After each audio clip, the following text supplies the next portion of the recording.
This week on the Hollywood and Toto Podcast, this is the movie we need to see now more than ever. Well, that actually could be true for a change. Shocking, right? And we talked to the man who helped make that movie possible. He's Steven Olikara, president of Bridge Entertainment Labs. He's trying to heal the world one pop culture project at a time. Good luck, but he's trying his best.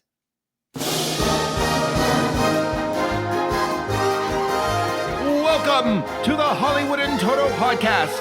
Entertainment news and reviews without the woke Hollywood narrative. Free speech, free expression. Now that's entertainment. And here's your host, award-winning film critic, Christian Toto.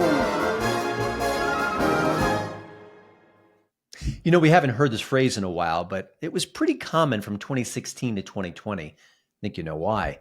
We need fill in the blank now, more than ever. Of course, it often referred to President Trump, and it was maybe a new song, a new documentary, a TV show, some sort of project that was going to fight the power and just fuel the resistance to throw Trump out of office.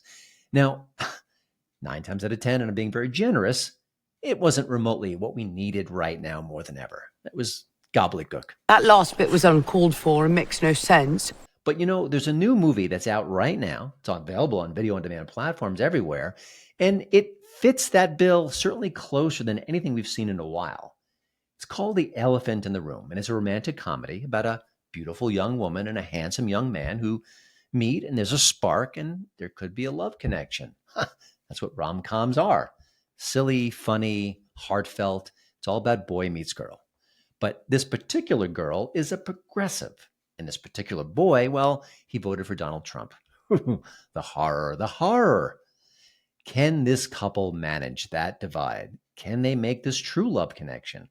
Can they survive despite their political differences? We have a very strong connection. Is he a right winger? Well, I only voted for him twice. Oh my God! You'd look past it. That's what I want. So if it's just about sex, who cares? So what do you like about him? Look, I don't think he's a nice guy. Okay. He's just more open about it, which is refreshing. That is refreshing to you? Tell her you think the election was legit. She'll eat that up. Now, when you think about the project in general, you think, oh my gosh, that is a horrible idea. It'll be preachy. It'll be one-sided. It'll be just full of lectures. It sounds absolutely awful, like a minefield. But the reason why I'm talking about it, besides the fact that it's just so novel, is that it's just so good. It's a charming movie. It's a good rom-com. We don't get many of those, no matter what the subject is. But given the particulars of this movie, a politically divided couple, can they get along? It's remarkable. It's almost a miracle that it's actually pretty good and that it's charming and that it's something we should watch. And maybe it could open up a mind or two about political differences. I don't hate you anymore. Now, that's the good news. The bad news is that, have you heard of this movie? I only heard about it a week or so ago, and then I kind of pursued it because that's what I do. But if you look at RottenTomatoes.com, the last time I checked, there was one review of The Elephant in the Room from professional critics. Mine. That's it. I'm all alone. I say, where did everyone go? And then I checked the general audiences because, you know, people can weigh in themselves. They don't have to be a professional critic. They can just share their thoughts, which is great. I didn't see anything. I didn't see any reviews. So we got to get the word out there about this movie, not just because it's good, because it really does have a good message. Can we all get along? Is it still possible? But then the more I thought about it, I thought there's another aspect of the film here, which is through no fault of the filmmakers. What if we don't want this kind of movie? What if we like the battle we're fighting? What if we enjoy the back and forth, the pushing people aside and saying, hey, I don't want Uncle Joe to be at our wedding, or I don't want him to even break bread with us at Thanksgiving. He has the wrong political views. I mean, have we gotten to the point where that's so appealing? I mean, you would think the novelty of this movie alone would draw people from The Hollywood Reporter or Variety, maybe Deadline. So far, nothing. I'm not seeing anything out there. Now, it's possible by the time you're watching this or hearing this that there will be some news about the film, that there will be some investigations or just some interest in this particular title. The novelty alone would seem to be newsworthy, but not so much. So while I recommend The Elephant in the Room, while I think you'll be charmed by it, while I think it is something to watch and maybe open up a few hearts and minds, literally, at least from a political perspective. What did you just say? Not invasively speaking, not like the old Operation game. Maybe there's not as much hunger for this as we thought. And that, I know it's a rom-com, but that's the scary part of this whole project. I hope I'm wrong. I hope people do check out this film, but hey, if we can't get along enough to watch a rom-com about, uniting us beside our differences, I think we're in trouble. I think we are.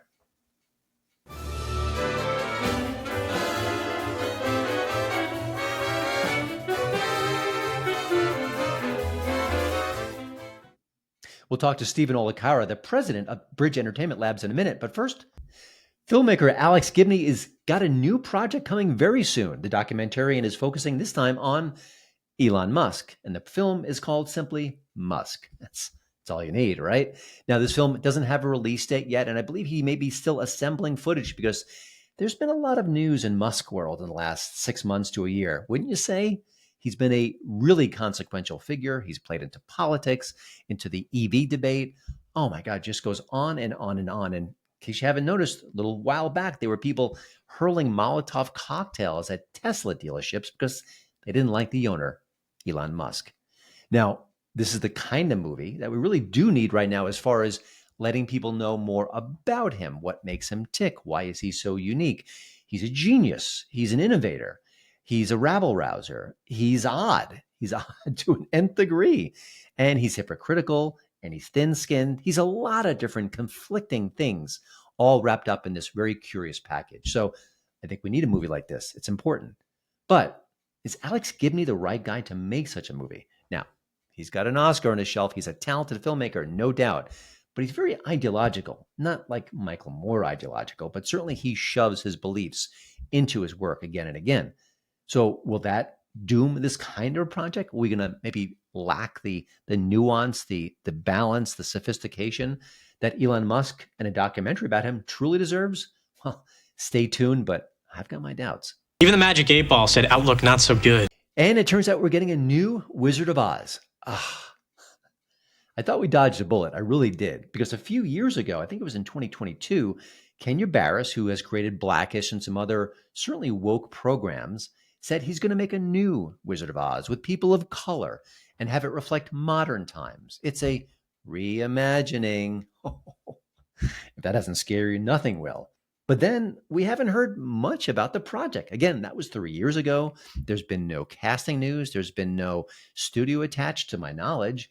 Certainly no new information about this. And I thought, well, maybe it will be woke. And maybe just given how Hollywood is having second thoughts on woke, we dodged a bullet. No Wizard of Oz remake. Phew. How lucky can you get? Well, then Gwen Stefani and Blake Shelton come along and say, we've got an idea for our own Wizard of Oz spin. And this one is coming from Amazon, and it's a series, not a film. And it's going to look at the Wizard of Oz concept from a young adult perspective, about young people and their struggle to survive. And the Yellow Brick Road is more metaphorical in a way. I mean, can you believe it? But, it makes perfect sense in a way. You've got a new project about how young people are struggling. It doesn't get much attention. You make it a Wizard of Oz reboot, all of a sudden you get lots of eyeballs, lots of clicks, lots of people saying, oh, how is it like the original movie? I think that's what we got here. So that will be coming soon at some point, maybe even sooner than the Kenya Barris project, if that ever happens. I would love that neither would actually happen. Maybe they'll be great, but I can't help but be just extremely suspicious of a project like this. Let's tell original stories and let's have the courage to market them that way and hope the public will say, hey, we're going to give this a try. And one final Hollywood note, there's a new movie coming out. It's called I Play Rocky, and it is, of course, about Rocky Balboa. But more specifically, it's about Sylvester Stallone. Yo, Adrian, it's me, Rocky. Now, you may love the Rocky film. Most of us do. It's a great movie. But the backstory is pretty fascinating because Stallone was a young man at the time in the mid-70s. He was not famous, and he wrote this great, inspiring script. And a studio said, yeah, we want to make that movie, but we're not going to make it with you. You're a nobody. No offense, kid. And Stallone said, you want the script? You got to have me. And he fought for it. And of course, he won. And the rest is movie history. So it's all about that great story, the behind the scenes story behind Rocky. Now, again, it's not a remake, it's not a reboot, it's not really a reimagining. It's more like another way to squeeze that intellectual property to get something new. But having said all that, it is a great story and it could be a wonderful, inspiring tale. So we'll have to wait and see, and I'll kind of put my cynicism aside for now. So the movie's I Play Rocky. No date on that yet, but it's got a director. It's Peter Farrelly, who was part of the Farrelly brothers, the comedy hijinks guys. But also, he's been doing some more interesting work in recent years. He made the movie Green Book, and it came away with the Best Picture Oscar as a result. So I'll have to wait and see how that one turns out. But color me curious, and anything Stallone related, I'm there.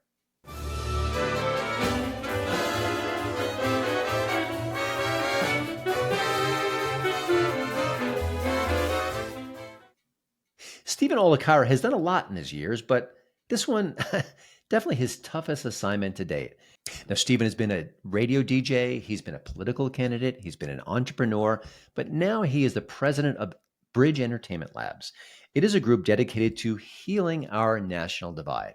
In case you haven't been on social media in a while, we often hate each other. It's sad, but it's true. We fight, we bicker, we cancel, we silence, we tell people they can't come to our house because they have the wrong ideas. We lose friendships, and Steven wants to change all that. It's a tall order, but he's trying, and so is Bridge Entertainment Labs. And of course, their first major project is, wait for it, The Elephant in the Room, the movie we just talked about. And I think it's a great start, and I think they've got their work cut out for them. But Steven seems like he's got the right idea and certainly the right energy to make some headway in kind of reducing the divide that's kind of separating Americans from Americans. And I wish him all the best. Now, full disclosure, I am obviously a right-of-center soul. You know that if you listen to the show. But I've been working just a little bit with Bridge Entertainment Labs, on a couple of Zoom calls with them. I've been emailing back and forth with some of the people behind the scenes, just sharing my thoughts, my alleged expertise on the subject. And, you know, they reached out to me because I am conservative. I am right-of-center, and they want to get all sides and get all perspectives to complete their mission, healing the country. So I give them a lot of credit. I really appreciate the work I've done with them as far as listening to me, trusting me, wanting to hear what I have to say. I mean, those are all good things. And I'm sure they did the same to left of center people as well. So we're going to find out more about Bridge Entertainment Labs, about what Steven has in mind, about other maybe pop culture projects he has in the works, and also just how optimistic he has about a very, very tall task. So I hope you enjoy my conversation with Steven. Do check out The Elephant in the Room. It's on VOD right now. And let's cross our fingers that he not only has the right idea, which I think he does, but he makes some progress, because we could use some progress right about now. Well, Steven, thanks for joining the show. I want to, you know, I've introduced the subject of what you do at Bridge, but I want to get your elevator pitch, because obviously it's near and dear to your heart. This is something you're very passionate about. When you meet people and you're at a cocktail party or just even literally on an elevator, they ask you what you do. How would you describe your mission?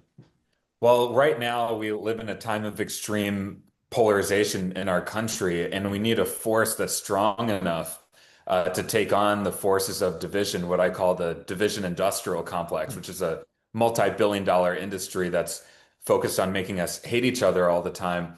And I've worked over the years in politics and developing the next generation of leaders, and that work continues. But the next frontier of this movement to combat this polarization is in the field of culture change. Culture is upstream from politics, and Bridge Entertainment Labs is the first ever entertainment office to harness the power of entertainment and storytelling to transform the divisions in our country. And working with Eric and Elephant in the Room was really our first ever project when we launched a few years ago. Yeah, I mean, I don't think it could have come out any better, honestly. I just spoke to Eric and talked about how I think he entered a minefield, but I think he tiptoed through it quite well. It seems like a pretty aggressive move into this arena with that film, given the subject matter. Talk about the film and how your team maybe did tweaks along the way. I understand that, Eric, you worked together. Just talk about how that cooperation yielded the film that it is.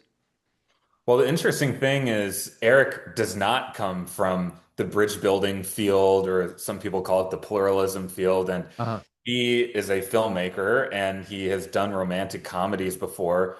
And he was thinking, I think like many Americans have found in their real lives, that one inhibitant to people coupling, to people forming romantic relationships, is politics. And I think he wasn't seeing a romantic comedy out there. So he reached out to us just seeking guidance.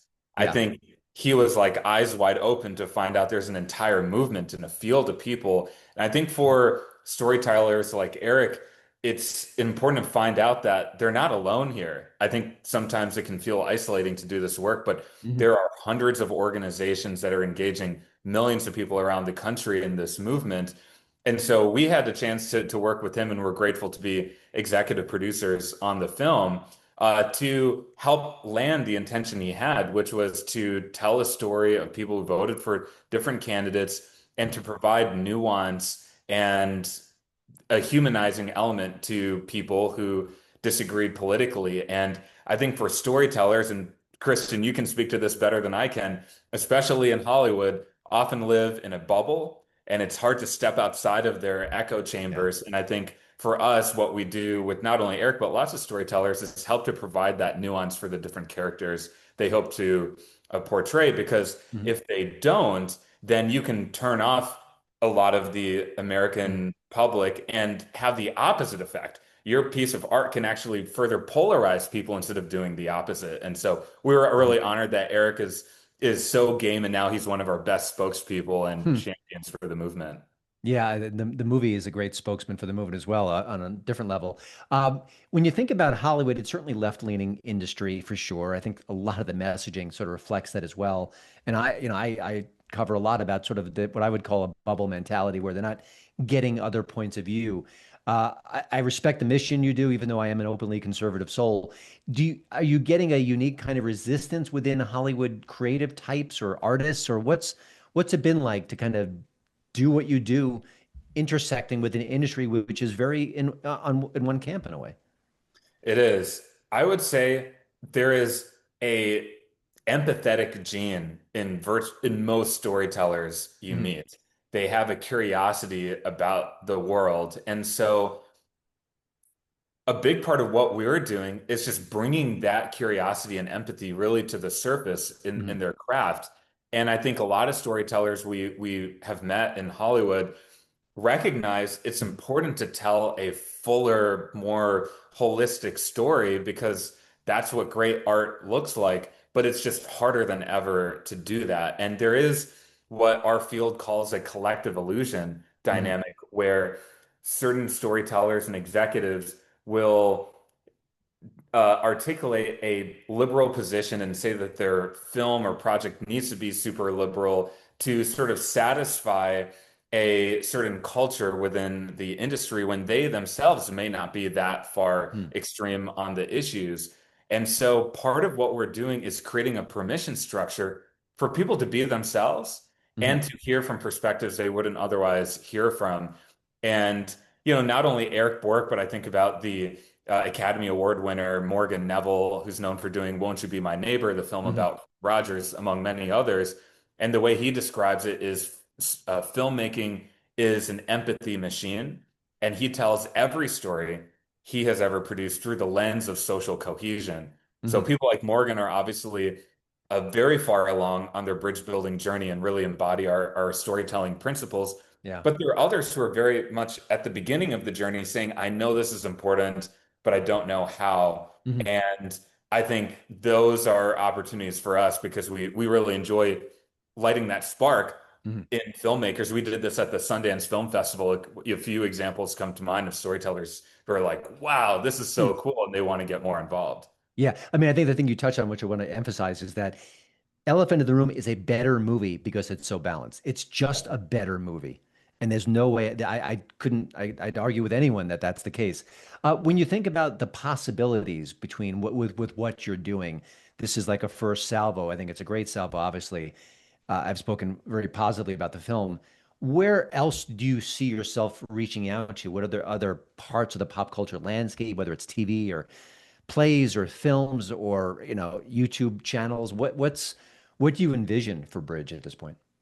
Well, the evolution of our work has been working not only with independent filmmakers like Eric, but also increasingly with major studios and development executives there who are, for example, Lucasfilm development executives who are determining the future of the Star Wars franchise, which has a tremendous amount of content that sets narratives on how we see government and our political culture. Yeah. And also working with studios like Disney and Pixar, we're really excited to be content advisors for a few projects going through the major studio system. So that's a big part of it as well. And I think ultimately our big picture vision is to systemically change the stories that get a platform. You know, a society is largely defined by the stories that we tell about ourselves. And part of the motivation I had to come into this work from all the 15 plus years that I've been working on this depolarization issue was realizing we really need to be intentional and more thoughtful about the stories we give a platform to versus the ones that we ignore. And I think by working with the major studios, that can help change that sort of dynamic. And then you referenced this too, Christian, the online influencer space, the YouTube channels. We are actively reaching out to different partners in that space, and we're excited to grow into that area too. You know, it's a tricky thing because I am right of center and I promote right of center concepts, but I also don't want to demonize people on the left. I say it on the show all the time. I don't want to chase our liberal friends away. When you think about the content coming out, there's always a balance between, even if it's a good message, even if it's your message of unification, you don't want to overwhelm the story. And I think that Eric with Elephant in the Room did a wonderful job of making that balance work, where it isn't just didactic, it isn't just sort of a lecture about, hey, let's get along. There's actually a sweet love story there and a connection. And oh, by the way, it's showing how different people can look past their differences. Talk about that balance, because that seems like the most tricky thing that you may come up against, is not making it a lecture, but making it so much part of the DNA of the story that you almost don't even notice it sometimes. That's a great point, because the evidence shows that when audiences feel lectured to, they're immediately turning off. And I think that's something that a lot of parallel issue groups in Hollywood have learned over the years, and we're taking those lessons and applying it to our work. There's this concept of transportation that's so important in great storytelling, where you truly feel transported into the world that's depicted and seeing the world through the eyes of those characters. And many times you might relate to a character who does not share your own background, but you are able to empathize with their view of the world. That's called vicarious contact theory. And great storytelling allows for that transportation to happen, where the themes that you and I are talking about are much more implicit as opposed to being explicit in the storytelling. And I think it comes down to just having a really great artist, a really great storyteller who genuinely cares about the themes that we're talking about. So it's just embedded as opposed to hitting people over the head with that message. Yeah. I think the hardest, maybe the biggest obstacle in your path right now is that it can be sexier, it can be more outrageous, it can be more aggressive to be as one-sided, whether it's on the left or the right, and doing a romantic comedy that has a bit of a kumbaya spirit. It sounds great, but it may be tougher to market. Is that a challenge you face? I mean, to be honest with you, I didn't even know that Elephant in the Room was coming out until I got a quick email. I mean, it's not getting that mass attraction, or the press is not jumping all over it, which I kind of thought they should. So that makes it harder to market in a sense, doesn't it? Yeah, I think it depends how it's framed, because we do not advocate for more kumbaya or the removal of conflict in story. I think it's all about how that conflict is portrayed and what are we modeling in those stories. I think the best stories will involve really diverse characters, diverse perspectives coming together. And I think for Hollywood and the sort of promotion machine that's out there, I think this is about expanding your audience base. In the late night entertainment world, there's the big story about Colbert getting canceled, and a lot of these network shows in general are getting canceled. And that is a scarcity mindset. What I mean by that is you're just constantly going after a few crumbs in a smaller and smaller audience set. What we're talking about, and I think what's attractive for Hollywood, is expanding the audience, expanding the pie, because there are a lot of people who are otherwise going to be turned off by Hollywood, but would be open to the kind of stories we're telling because we're actually dignifying and humanizing these different perspectives. Here's a good recent example. South Park portrayed the conservative influencer Charlie Kirk. And it was primarily, we know the perspective of South Park. They are anti-Trump, but Charlie Kirk embraced it and said, wow, they got the nuances of how I'm drinking water on these college campuses right. And they portrayed his character with a decent amount of nuance. Like they did their research, and that effort was rewarded because it was one of the highest, viewed episodes, and even conservative commentator ecosystems were embracing of that episode, even though it was anti that side. Yeah. One last question. I think we're almost out of time. I think it would be smart to be cynical about your mission, only in that it's a very, very hard thing what you're doing, that the culture is divided at times and there's a lot of forces against you. And I certainly applaud everything you're doing. Where does your optimism flow from this conversation, from your mission, from the work you're doing? I think my optimism flows from the fact that there are examples of our work already out there that perform really well, but they're just a little isolated right now. And I think some of the best examples of our work are still yet to come out because they're going through the development pipeline. Like one of the major studio films we have coming out that we've meaningfully impacted the script on is coming out, I believe, in late 2026. And also just seeing the pipeline of filmmakers kind of grow in the kinds of projects we're taking on. So here's a great example. Destin Credden is an amazing director. I got to know him because he was the director of a film called Just Mercy. And Just Mercy is about our criminal justice system and led to multiple bipartisan laws getting passed around the country.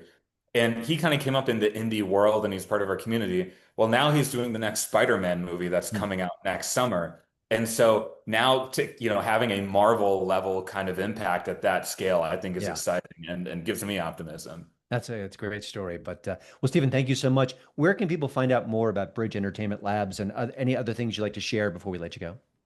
Yeah, thank you. So just follow us online on our social media at Bridge Ent Labs, or you can just follow me at Steven Olikara. And then bridgeentertainmentlabs.org is our website. And, this is not only for people who are quote unquote in Hollywood. I mean, we're engaging with storytellers around the country. And so we invite people to get involved and just help advise us on the stories that need to be told, because that's what we're here for. Yeah, well, I appreciate your work. I applaud it, and I wish you all the best, and you're off to a great start. Thank you so much. Thanks for having me. Your character actor of the week is Steve Buscemi. Well, that's it for this week's show. Again, thank you to Radio America for having me as part of their great podcast lineup. I do hope you'll check out HollywoodInToto.com. It is my website, now 11 years old, and it is the right take on entertainment, much like the show. You've got news and reviews and commentary all about the wacky world of Hollywood from a right-of-center perspective. And in theme with this particular episode, we're not shoving away our liberal friends. We're not calling them names. We're not doing anything of the kind. It is a right-of-center website, but we don't want to push away our liberal friends. They're welcome to join in the debate, and maybe we'll agree more than you think. Now go out there and have the very best week possible. Doctor's orders.